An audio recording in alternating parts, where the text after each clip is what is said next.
बिस्मिल्लाहिर्रहमानिर्रहीम नहमदुहु व नुसल्ली अला मुहम्मद रसूलुल्लाहि करीम। Evaluate dr over dt cross d2r over dt square modulus and scalar triple product of dr over dt d2r over dt square d cube r over dt cube। यानी यहाँ first derivative, second derivative, third derivative, तीन vector हैं और ये scalar triple product है। यहाँ पर simple सी ये पैरेलल लाइंस हैं और यहाँ पर ये स्क्वायर ब्रैकेट में बने जो स्केलर ट्रिपल प्रोडक्ट को डिनोट कर रहा है। ये मॉडुलस को डिनोट कर रहा है क्योंकि d are over D t एक वेक्टर है और d two are over D T square एक दूसरा वेक्टर है। दो वेक्टर का क्रॉस प्रोडक्ट भी एक वेक्टर होता है और वेक्टर का हमें मॉडुलस फाइंड करना है। तो इसमें बता दिया गया जो आर है where r is equal to a sine t i cap a cos t J cap plus a t tan theta k cap. यहाँ पर आई जे के जो होंगे आई जे के रिस्पेक्टिवली होंगे एक्स एक्सिस की डायरेक्शन में यूनिट वेक्टर, वाई एक्सिस की डायरेक्शन में यूनिट वेक्टर है, जेड एक्सिस की डायरेक्शन में यूनिट वेक्टर। और ए यहाँ पर नहीं बताया है, कांस्टेंट है, टी वेरिएबल है, आर फंक्शन है टी का, यानी हमको आर की वैल्यू गिवन है, लिख देंगे given r is equal to a sine t i cap a cos t J cap and plus a t tan theta k cap. अब हमको इन वैल्यूज़ को फाइंड करने के लिए हमें डेरिवेटिव की ज़रूरत है आर के। पहले तो फर्स्ट डेरिवेटिव की वैल्यू को फाइंड करेंगे। यहाँ पर आर के तीन टर्म है, आर राइट हैंड साइड में तीन टर्म है, तीनों टर्म का हम डिफ्रेंशिएशन अलग अलग करना होगा। यहाँ पर हम यूज़ कर रहे हैं प्रॉपर्टी का, डिफ्रेंशिएशन की लीनियर प्रॉपर्टी का यूज़ कर रहे हैं और डिफ्रेंशिएशन अलग अलग तीनों टर्म का करते हैं। तीनों टर्म का अलग अलग डिफ्रेंशिएशन कर रहे हैं। यहाँ पर इन डिफ्रेंशिएशन राइट हैंड साइड में बढ़ चुका है तीन पार्ट में, जो आप लोग जानते हैं। उसके बाद यहाँ पर जो कांस्टेंट है इनको हम बाहर लेते जाएंगे। जैसे ए कांस्टेंट है, ये बाहर हो जाएगा, हालांकि ये आई कैप भी बाहर है कांस्टेंट, सिर्फ साइन का डिफ्रेंशिएशन कॉस टी हो जाएगा और प्लस ऐसे ए इंटू जे कैप ये जो है ऐसे बाहर ले लेंगे, कॉस का डिफ्रेंशिएशन माइनस का साइन टी हो जाएगा, प्लस ए यहाँ पर बाहर हो जाएगा। और यहाँ पर एक और चीज़ आई है थीटा, तो थीटा भी यहाँ पर कांस्टेंट है क्योंकि यहाँ से पता चल रहा है जो डेरिवेटिव है वो T independent variable only T है। तो टी के रिस्पेक्ट में जब इसका डिफ्रेंशिएशन करेंगे तो यहाँ पर देखेंगे ये वैल्यू जो होगी यानी D R over D T में डिफ्रेंशिएशन करने पर ए टेन थीटा और के कैप तो कांस्टेंट है, बाहर हो जाएगा। टी का टी के रिस्पेक्ट में डिफ्रेंशिएशन जो होगा वो 1 के इक्वल हो जाएगा। जो तो हमने फाइंड कर ली है value D R over D T की वैल्यू, जिसको हम ठीक तरीके से अब लिख देते हैं, यानी a cos T into I cap और माइनस को शुरू में लिख दें a sine t into j cap और plus a tan theta into k cap. अब हम यहाँ पर सेकेंड डेरिवेटिव आर का फाइंड करेंगे, नहीं d two are over D T square, तो उसका डिफ्रेंशिएशन करने जा रहे हैं। तीनों टर्म का अलग अलग डिफ्रेंशिएशन हो जाएगा, तो हम थोड़ा सा डायरेक्ट कर रहे हैं। ए और आई कैप कांस्टेंट है, बाहर ले लेंगे, डिफ्रेंशिएशन सिर्फ करना होगा कॉस थीटा का। ऐसे ही ए और जे कैप कांस्टेंट है, इनको बाहर ले लेंगे माइनस को भी, और सिर्फ डिफ्रेंशिएशन साइन थीटा का हमें साइन टी का करना होगा, सॉरी। और यहाँ पर राइट हैंड साइड में देख रहे हैं ये वाला जो है पूरा पूरा कांस्टेंट है, तो कांस्टेंट का डिफ्रेंशिएशन 0 होता है। के कैप को हमने बाहर रखा और ये कांस्टेंट का डिफ्रेंशिएशन 0 हो गया है, पूरा आप 0 वेक्टर भी कर सकते हैं। ए आई कैप और कॉस का डिफ्रेंशिएशन माइनस का साइन टी हो गया, माइनस ए इंटू जे कैप तो साइन का डिफ्रेंशिएशन कॉस टी हो गया। ये हमारा सेकंड डेरिवेटिव की वैल्यू आ चुकी है। अब हमें ज़रूरत थर्ड डेरिवेटिव की भी है। उससे पहले हम सेकंड डेरिवेटिव जो आया है d two are over D T square को उसको ठीक तरीके से लिख दें, यानी माइनस को शुरू में लिख दें ए इंटू साइन टी और ए आई कैप को शुरू में लिख दिया और minus a cos T into j cap को लिख दिया। इसके बाद आप चाहें तो 0 के कैप भी लिख सकते हैं, जो ऊपर हमने लिखा भी था, क्योंकि आगे हम जब इसकी वैल्यू फाइंड करेंगे जो वैल्यू हमें है उसमें इसकी ज़रूरत पड़ जाएगी, क्योंकि अभी आप देखेंगे तीनों के कोफिशिएंट की ज़रूरत है हमें। अब हम थर्ड डेरिवेटिव की भी ज़रूरत पड़ेगी, इसलिए पहले ही से ही फाइंड कर लेंगे, यानी d cube are over D T cube की वैल्यू तो जो हम सेकंड डेरिवेटिव फाइंड कर चुके हैं अभी, यानी d2r/dt², इसको दोबारा से t के रिस्पेक्ट में डिफ्रेंशिएशन करेंगे तो वैल्यू मिल जाएगी। तो यहाँ पर हम d2r/dt² की वैल्यू को डाल देते हैं। ये वैल्यू है -a sin t i cap plus, यानी सॉरी माइनस है यहाँ पर, -a cos t into j cap और ये 0 कैप। अब इनका तीनों टर्म का अलग अलग डिफ्रेंशिएशन कर देंगे। तो यहाँ पर a i कैप जो होगा कांस्टेंट है, माइनस कांस्टेंट बाहर ले लिया और साइन का डिफ्रेंशिएशन cos t हो जाएगा। ऐसे ही इस टर्म का डिफ्रेंशिएशन करने गए तो माइनस और a और j कैप कांस्टेंट बाहर ले लिया, cos का डिफ्रेंशिएशन माइनस का sin t होगा वो लिख दिया। फिर यहाँ पर 0 का डिफ्रेंशिएशन 0 और k कैप को लिख दिया। तो ये 0 ही है और ये d³ जो अगले पेज में वैल्यू हम लिख रहे हैं, ये वैल्यू जो है पीछे देख लीजिएगा आप, ये d³r/dt³ है। और फर्स्ट टर्म यहाँ पर हम लोगों ने लिखा था -a cos t को पहले लिख दें और यहाँ पर जो है i का कोफिशिएंट मिल जाएगा, माइनस माइनस प्लस हो जाएगा नेक्स्ट टर्म में, और a sin t को लिखने के बाद j कैप लिख दें प्लस का 0 k कैप लिख दें। अब फर्स्ट जो रिज़ल्ट हमको फाइंड करना है वो, उसमें सबसे पहले तो हमें dr/dt इंटू d2r/dt² का मॉडुलस निकालना। तो मॉडुलस तो हम बाद में फाइंड कर लेंगे। तो ये इस वैल्यू को पहले फाइंड कर लेते हैं। तो इस वैल्यू को फाइंड करने के लिए हमको लिखना है, दो वेक्टर रहेंगे। इन दो वेक्टर का क्रॉस प्रोडक्ट फाइंड करना हो तो सबसे पहले फर्स्ट वाली रो में तो i j k लिख देते हैं और एक डिटर्मिनेंट में ये काम करते हैं तो आसानी से हो जाता है। और फिर इसके बाद यहाँ पे लिखते हैं जो फर्स्ट वाला जो वेक्टर है उसके i j k coefficient, i j और k के कोफिशिएंट, dr/dt क्या कोफिशिएंट, i का कोफिशिएंट a cos t है, j का कोफिशिएंट -a sin t है, ऐसे ही k का कोफिशिएंट है a tan थीटा है। फिर इसके बाद इस वेक्टर जो सेकंड वेक्टर है उसका कोफिशिएंट को यहाँ पर लिखेंगे। सेकंड वेक्टर यहाँ पर है हमारा, इसका कोफिशिएंट i का है -a sin t, j का कोफिशिएंट -a cos t और k का कोफिशिएंट यहाँ पर 0 है। अब इसको हमें सॉल्व करना है, i j के फॉर्म में इसकी वैल्यू फाइंड करना है।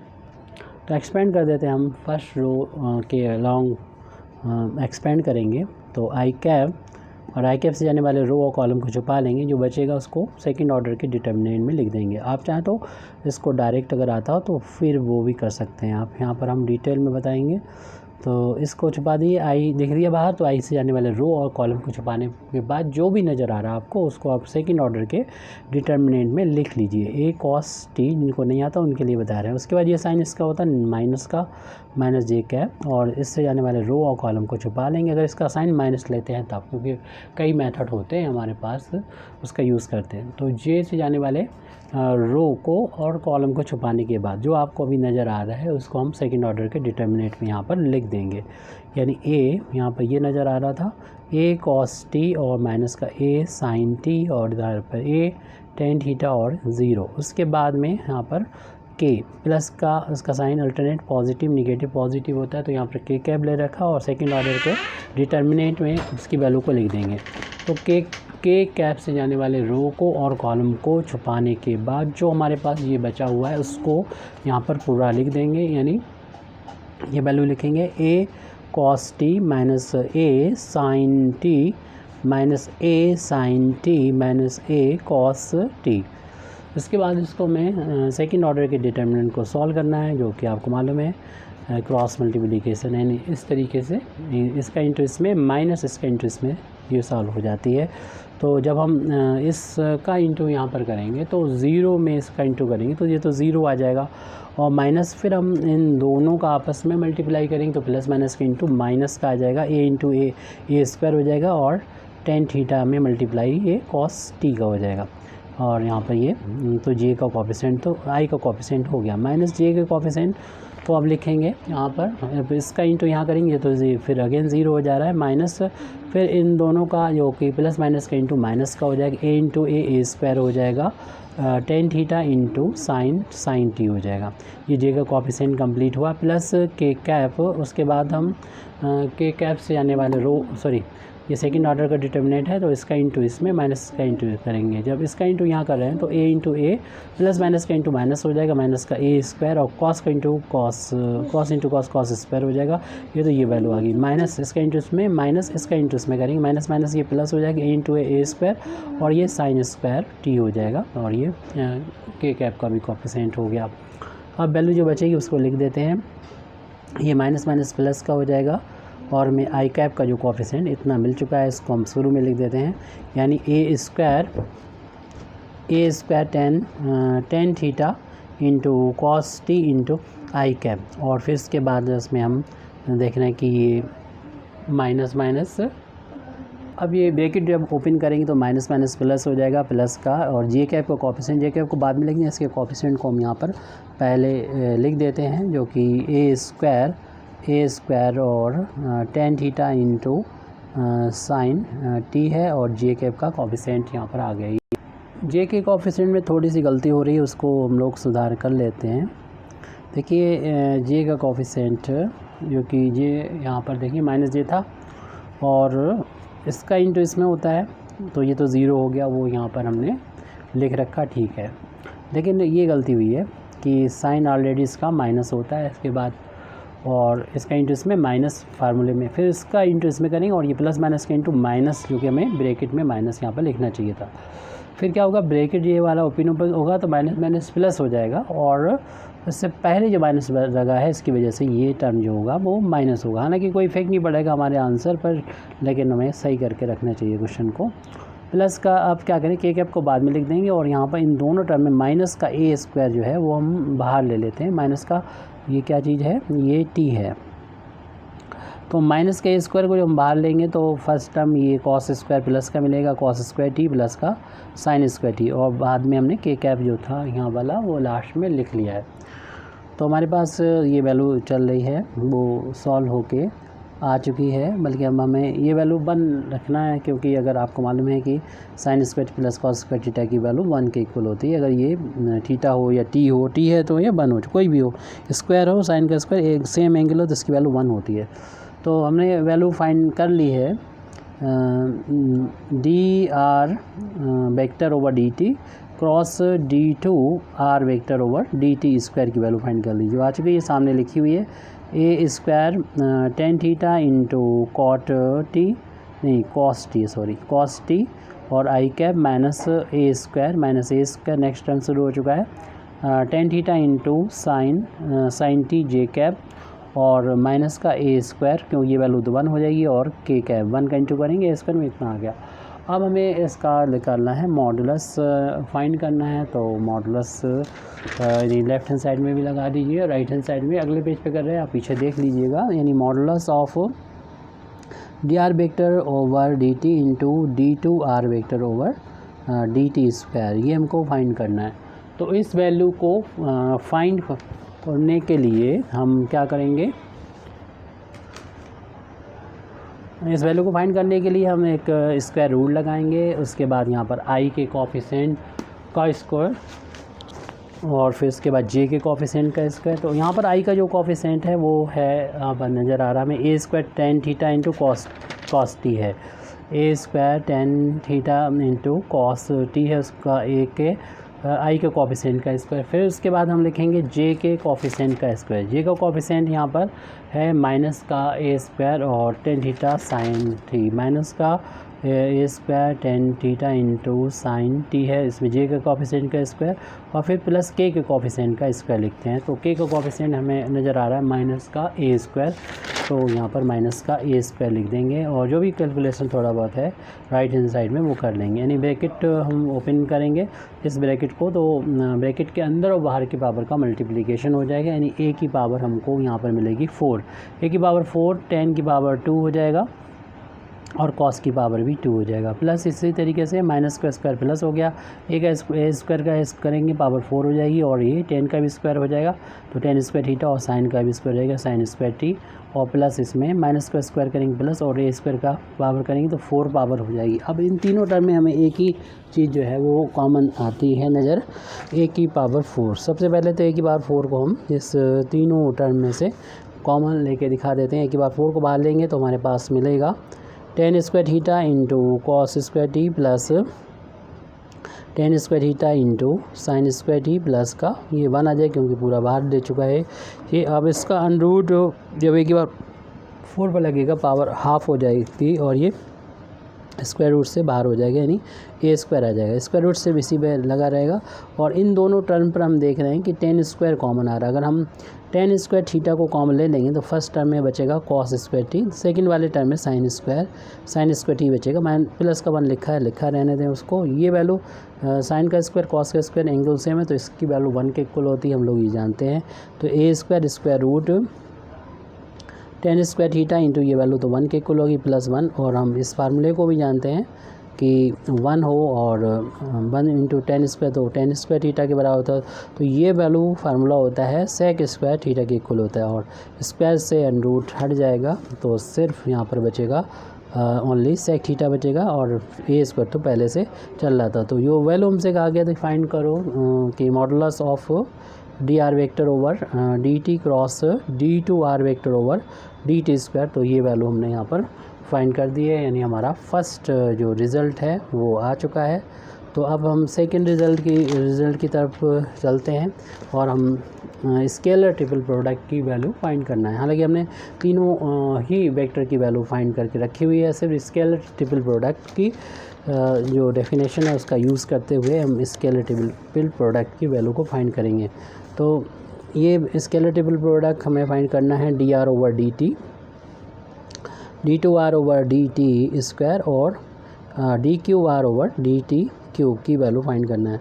तो उसके लिए आपको मालूम है ये वैल्यू जो होती है वो स्केलर वैल्यू मिलती है, और ये एक डिटर्मिनेंट का यूज़ करते हुए फाइंड कर लेंगे। और इसमें हम जो शुरू में लिखते हैं वो फर्स्ट वाले में, तो इस वाले वेक्टर के जो आई जे के कोफिशिएंट हैं आई जे और के इसी तरीके से इस वेक्टर के कोफिशिएंट को सेकंड वाले रो में आई जे और के कोफिशिएंट को, और इस वाले वेक्टर के थर्ड वाले रो में यानी आई और जे और के कोफिशिएंट को लिख देंगे। तो फर्स्ट वाले में इसके कोफिशिएंट हमें पीछे देखना होगा जो भी अभी हम लिख चुके हैं। हालांकि ए कॉस टी, फिर माइनस का था ए साइन टी और ए टेन थीटा। इसी तरीके से d two are over D T square में देखिए आई का कोफिशिएंट कितना है उसको लिखिए माइनस का ए साइन टी, फिर इसके बाद जे के कोफिशिएंट को देखेंगे माइनस का ए कॉस टी, फिर इसमें के कोफिशिएंट को देखेंगे 0, फिर थर्ड वाला आ जाएंगे d cube are over D T square में हम आई जे के कोफिशिएंट को यहाँ पर लिखेंगे रिस्पेक्टिवली। तो ये हमने फाइंड किया था थर्ड डेरिवेटिव, और उसके कोफिशिएंट यहाँ पर हमारे पास मौजूद हैं, यानी ये सॉल्व करके लिखे हुए थे माइनस ए कॉस टी और ए साइन टी और 0। तो इसको हम यहाँ पर लिख देंगे आई जे के कोफिशिएंट को। तो ये वैल्यू है उसको यहाँ पर हम नोट कर रहे हैं, यानी minus a cos t a sine t और 0। अब इस डिटर्मिनेंट को हमें सॉल्व करना है, तो आसानी रहेगी अगर हम जो थर्ड ऑर्डर का डिटर्मिनेंट है उसको सेकंड ऑर्डर के डिटर्मिनेंट में कन्वर्ट कर लें। यानी 3 यहाँ पर रो और 3 कॉलम है, उसको 2 रो को 2 कॉलम में बदल सकते हैं आसानी से, क्योंकि 2 हमें यहाँ पर 0 नज़र आ रहे हैं। जिसमें सबसे ज़्यादा 0 हैं उसी रो या कॉलम, यहाँ पर ये कॉलम है, तो कॉलम के रिस्पेक्ट में इसको एक्सपेंड कर देंगे। तो इसका हमें क्योंकि ये 0 है, सिर्फ हमें इसका साइन देखना होगा क्या होगा। तो ये साइन प्लस कैसे होगा, क्योंकि ये साइन याद रखिए पहले प्लस होता है, अल्टरनेट प्लस माइनस प्लस, जो साइन प्लस है तो इसका साइन, इसकी जो वैल्यू है डिटर्मिनेंट की वो हम लिख रहे हैं। डिटर्मिनेंट को कैसे एक्सप्लेन करते हैं आप कमेंट कर दीजिएगा, आपको वीडियो प्रोवाइड कर दिया जाएगा। तो ए टेन थीटा यहाँ पर लिखने के बाद इस ए टेन थीटा से जाने वाले रो और कॉलम को छुपाने के बाद, यानी ये हमारा टर्म था, ये टेन थीटा इससे जाने वाले रो को छुपा दिया हमने, कॉलम के बाद बच गया जो दिख रहा है यहाँ पर आपको, उसको आप सेकंड ऑर्डर के डिटर्मिनेंट में यहाँ पर जो हमने बना रखा है इसमें लिख देंगे। यानी इसकी वैल्यू थी minus A sine T minus a cos T minus a cos T और ए साइन टी, इसमें यहाँ पर लिख दिया। अब यहाँ पर हम आपस में मल्टीप्लिकेशन करेंगे, यानी ए टेन थीटा इंटू, ये सेकेंड ऑर्डर का डिटर्मिनेंट है तो आपको मालूम है इसका इंटू इसमें माइनस इसका इंटू इसमें होता है, तो इसका इंटू इसमें करेंगे, प्लस माइनस का इंटू माइनस का होगा, A into A square, sine into sine sine square हो जाएगा। अब इसका फिर माइनस का साइन लगाएंगे, फिर इसका इंटू इसमें करेंगे, माइनस माइनस का इंटू प्लस हो जाता है, ए इंटू ए स्क्वायर हो जाएगा, कॉस में कॉस का इंटू करेंगे, कॉस स्क्वायर टी हो जाएगा। ये ब्रैकेट क्लोज कर दें। उसके बाद आप क्या करें कि देख रहे हैं कि यहाँ पर माइनस ए स्क्वायर को बाहर ले सकते हैं, तो माइनस ए स्क्वायर को बाहर ले लिया, ए पहले से बाहर था, टेन थीटा भी बाहर था ब्रैकेट के, तो माइनस बाहर हो गया, तो प्लस का साइन स्क्वायर टी बचा और प्लस का ही हो गया ये कॉस स्क्वायर टी, क्योंकि माइनस ए स्क्वायर को हमने ब्रैकेट से बाहर ले दिया था। तो ए 1 पावर और 2 पावर, ये ए की 3 पावर हो जाएगी, टेन थीटा है, और ये sine square T plus cos square T की वैल्यू 1 के इक्वल होती है। इस तरीके से हमने फाइंड कर लिया है scalar triple product vector D are over D T, D two are over D T square और D cube are over D T cube, जो की वैल्यू आ चुकी है minus A cube into tan theta की। Thank you very much indeed for listening me व आखिर दावाना अल्हम्दुलिल्लाहि रब्बिल आलमीन।